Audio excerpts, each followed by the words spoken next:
오늘 지구촌을 위협하는 코로나19 바이러스는 오직 인간만의 이익을 위하여 못 생명들을 위협하고 개인의 탐욕에 물들어 이웃을 멀리하고 공동체의 청정을 훼손해왔던 우리 모두의 삶과 생활에서 비롯된 것임을 깊이 성찰하며 온 생명의 존중과 행복 그리고 평화를 위한 기도를 올립니다.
반야바라밀다 심경관자재보살이 깊은 반야바라밀다를 행할 때 오니 공한 것을 비추어 보고 온갖 고통에서 건너느니라. 사리자여, 색이공과 다르지 않고 공이 색과 다르지 않으며 색이고 공이요 공이고 색이니 수상행식도 그러하니라. 사리자여, 모든 법은 공하여 나지도 멸하지도 않으며 더럽지도 깨끗하지도 않으며 늘지도 줄지도 않느니라.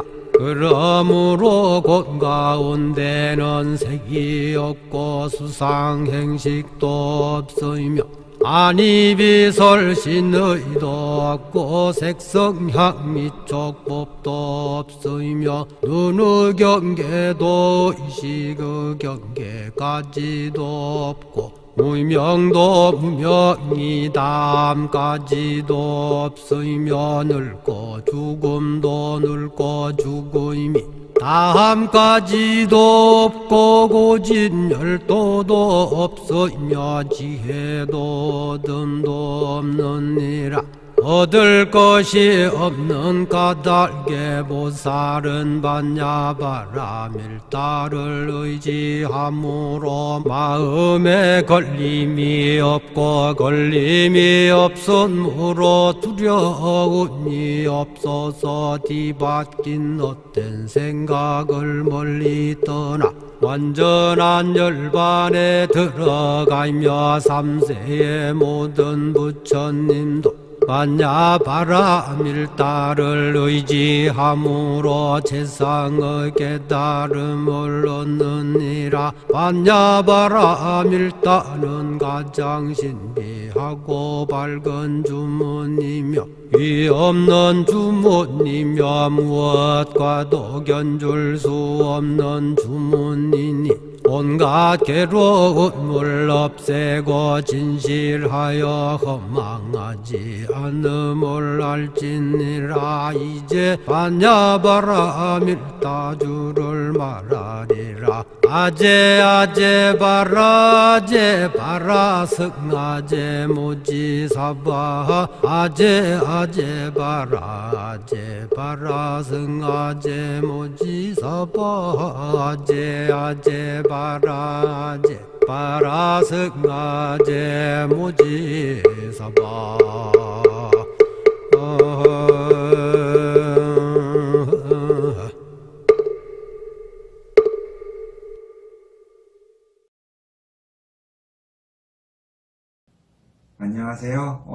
영상 보패를 통해서 조계사 청년의 불자님들께 처음으로 인사를 드리게 되었습니다. 저는 강원도 낙산사에서 포교국장 소임을 보고 있고요. 얼마 전부터 소소한 불교TV라고 하는 유튜브 채널을 운영하는 수미 스님입니다. 반갑습니다. 네, 요즘 우리나라뿐만 아니라 온 세계가 코로나 바이러스로 인해서 많은 어려움을 겪고 있습니다. 또한 사회에서는 거리두기를 통해서 대인관계를 자제하고 있는데요. 우리가 몸이 멀어진다고 해서 우리들의 마음까지도 멀어져서는 안 될 것 같습니다. 지금 당장은 만나는 것이 좀 어렵다고 하더라도 전화 한 통으로 서로의 목소리를 확인하고 서로의 마음을 전하는 시간이 필요할 때인 것 같습니다. 저도 문득 생각나는 스님이 한 분 계신데요. 오늘 영상 법회가 끝이 나면 안부 전화라도 한번 드려봐야 될 것 같습니다. 오늘 제가 조계사 청년의 불자님들과 함께 이야기하고 싶은 주제는 바로 행복입니다. 행복은 인문학에서도 가장 많은 키워드를 가지고 있고요. 이미 여러 분들께서 행복에 대해서 말씀을 하셨을 텐데요. 그만큼 지금 이 시대에 행복이라는 단어는 필수 아이템처럼 받아들여지고 있습니다. 또한 마치 내가 행복하지 않으면 안 될 것 같은 행복 스트레스를 받고 있다고 해도 과언이 아닐 것 같습니다.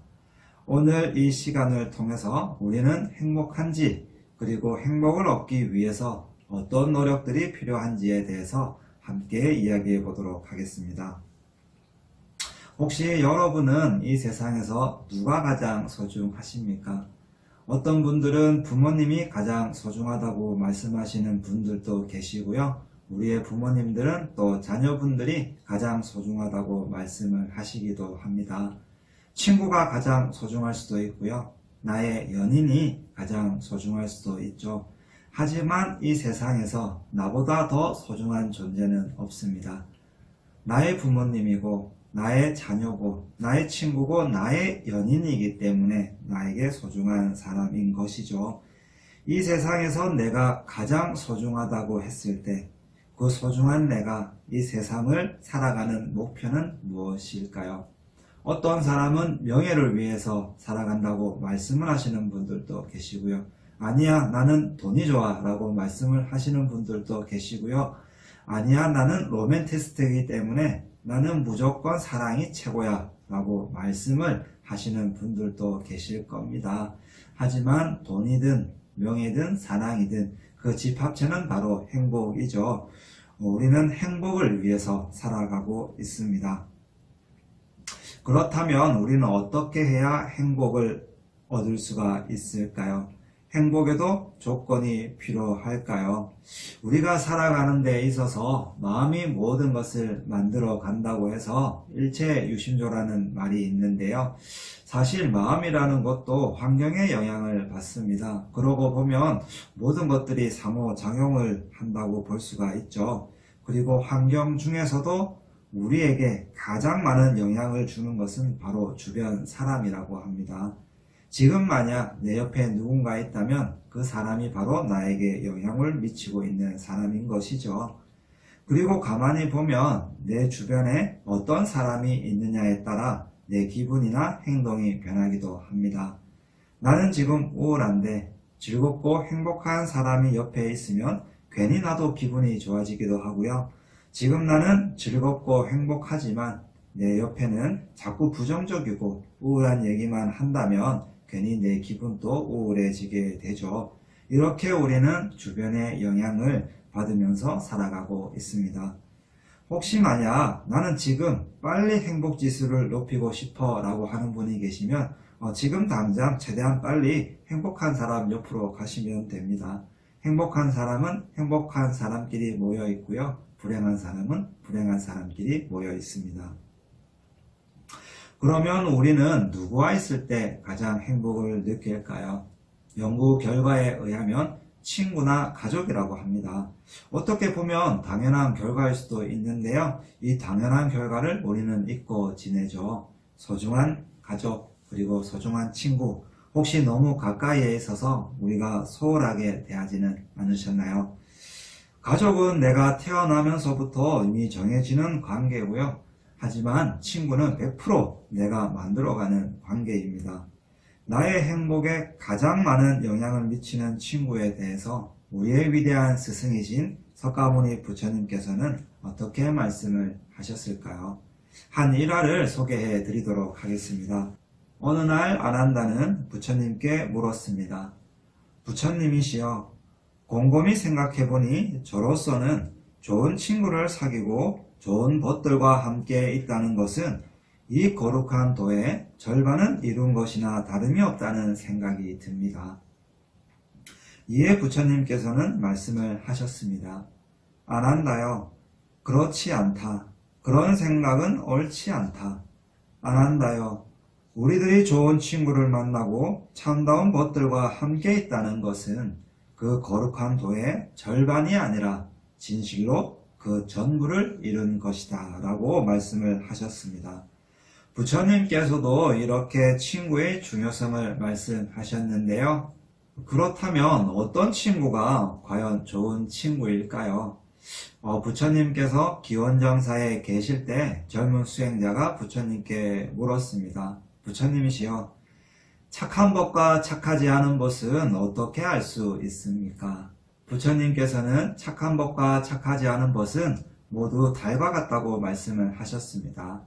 착한 법은 초승달과 같아서 매일매일 밝음을 더해가는 사람이고, 착하지 않은 법은 보름이 지난 달과 같아서 점차 어둠을 더해가는 사람이라고 말씀을 하셨습니다.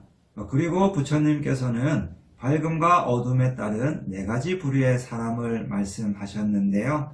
첫 번째는 어두운 곳에서 어두운 곳으로 나아가는 사람입니다. 현재의 인생이 불행하고 고통스러워서 악심을 품고 더욱더 악행을 해 나가는 사람입니다. 이런 부류의 사람은 현재뿐만 아니라 미래까지도 괴로운 삶을 살 수밖에 없습니다. 두 번째는 어두운 곳에서 밝은 곳으로 나아가는 사람입니다. 이런 사람은 가난하고 배운 것은 없지만 선행을 많이 하고 복을 지어가는 사람이죠. 그리고 세 번째는 밝은 곳에서 어두운 곳으로 나아가는 사람입니다. 이런 사람은 지위가 높고 부잣집에서 태어나서 경제적으로나 사회적으로 큰 어려움은 없었지만 마음이 교만해서 남을 업신여기고 함부로 욕하고 행동하는 사람이라고 볼 수 있습니다. 그리고 마지막 4번째는 밝은 곳에서 밝은 곳으로 나아가는 사람입니다. 이런 부류의 사람은 태어날 때부터도 아주 부유하고요. 성격도 좋고 신체적으로도 아주 건강합니다. 그럼에도 불구하고 가난한 사람을 보면 도울 줄도 알고요. 따뜻한 말과 행동으로 남들에게 모범이 되는 그런 사람이죠. 혹시 여러분은 이 4가지 부류 중에서 어느 부류에 해당하시나요? 만약 좋은 조건을 가지고 있다면 더 좋은 방향으로 나아가기 위해 노력을 해야 되고요. 설령 우리가 좋은 조건을 가지고 있지 않다고 하더라도 많은 복을 지어서 점차 밝은 곳으로 나아가야 될 것 같습니다. 또 연구 결과에 의하면 우리를 행복하게 해주는 일상 활동이 있다고 합니다. 바로 수다입니다. 요즘 커피들 많이 마시죠. 커피의 종류도 너무 다양하고요. 커피 체인점도 골목마다 있을 정도로 많이 있습니다. 그만큼 대중화가 되어 있는데요. 사실 우리가 커피숍을 커피만 마시러 가는 것은 아니죠. 사실 우리는 수다를 떨기 위해서 갑니다. 수다를 떨다 보면 일상에서의 스트레스도 날려버릴 수 있고요. 내 얘기에 귀를 기울여주는 상대방이 있다는 것에 즐거움을 또 느끼기도 하죠.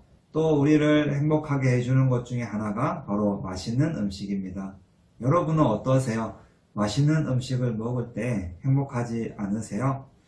저는 제가 좋아하는 음식이 카레인데요. 공양간에 들어섰을 때 카레 냄새가 나면 그렇게 기분이 좋을 수가 없습니다. 그날은 또 평소보다 밥을 풀 때도 많이 푸게 되더라고요. 그리고 요즘 제가 취미가 하나 생겼는데요. 맛있는 커피를 한 잔 마시면서 케이크를 한 조각 먹는 거예요. 개인적으로 커피를 좋아하기도 하지만 맛있는 커피와 함께 먹는 초코 케이크는 정말 짱인 것 같아요. 그리고 우리가 걸으면서 산책을 할 때, 그때 또 행복을 느낀다고 합니다. 하지만 일적인 부분으로 걸을 때는 오히려 힘이 들기도 하고요. 짜증이 나기도 하죠. 우리가 어떤 마음으로 걷느냐도 우리의 삶의 중요한 부분인 것 같습니다. 마지막으로 일상에서 우리에게 행복을 주는 것이 있는데요. 바로 여행입니다. 여러분은 어떠십니까? 여행 다닐 때 행복하지 않던가요?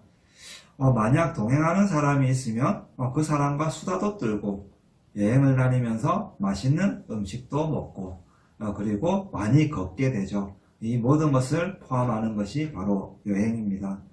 더구나 좋은 친구와 함께 또는 가족들과 함께하는 여행은 우리를 더욱더 행복하게 만들어줍니다. 행복을 너무 멀리서 찾지 마시고요. 우리의 소소한 일상 속에서 행복을 찾아 느껴보시기 바랍니다. 오늘 이렇게 처음으로 영상 보패를 진행해 봤는데요. 신선하기도 하고요. 앞으로 이런 영상 보패가 많이 만들어져서 불교가 좀 더 대중화될 수 있었으면 좋겠습니다. 1부 강의는 여기서 마치고요. 다음에 2부에서 찾아뵙겠습니다. 감사합니다.